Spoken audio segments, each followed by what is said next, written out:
I'm not asking you to kill anyone. I just need you to get me to him. To who? Your old boss.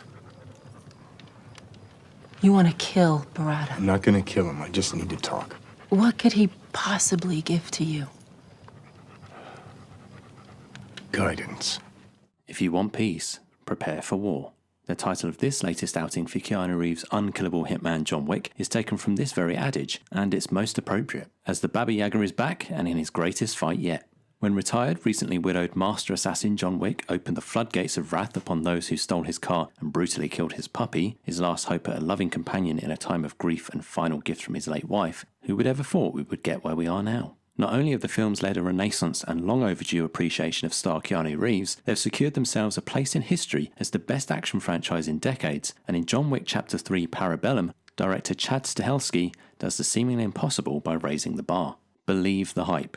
This is the real deal, and like the others, an undisputed action classic. Picking up almost immediately after the events of the last film, Parabellum finally comes to show us the rebirth of the bogeyman. The legend of Wick throughout the movies has given the character an enticing aura, as his foes/friends fearfully relay the stories of his past feats, and in this film not only are some of his deadliest enemies his biggest admirers, but we see the methodical re-emergence of the John Wick of old, only this time he's arguably more dangerous as he finds purpose alongside the will to survive and endure the pain.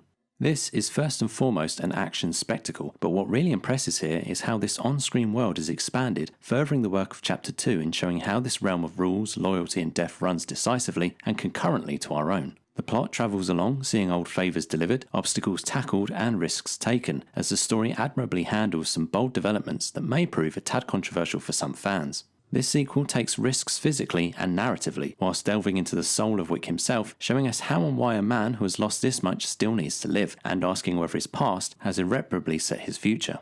Parabellum dares to deal in the stakes and consequences that surround tough decisions, the inevitability of age and the strength of past promises. This is truly a tale of personal and physical resolve, and how the path to paradise begins in hell, which opens with a shocking bang and closes with developments that promise a compelling future. The cinematography by Dan Laustsen is without flaw, and even the most stomach-turning and toe-curling acts of violence, and there are loads, are backed by imagery that keeps intact this series' grasp of style, influenced by various other genres and films. While Tyler Bates and Joel J. Richards' score once again acts as the perfect dignified yet pulsating, exciting audible accompaniment to on-screen mayhem and engrossing visual aesthetic. Stahelski directs some of the most breathtaking action we've ever seen put to the big screen, with choreography so seamless you forget that you're not watching real assassins at work, and some absolutely insane stunts. Everyone is hands-on and every inch of it shows, as the focused camera work captures coherently every beat of the fist, every slice of the sword, flip of the bike, and leap of the dog. A canine-assisted set piece in Casablanca is one of the most jaw-dropping action cinema accomplishments I've ever witnessed. As the film unfurls, it uses this exemplary action as a bloody full stop at the most appropriate parts of this intense, bullet-flying and ambitious story.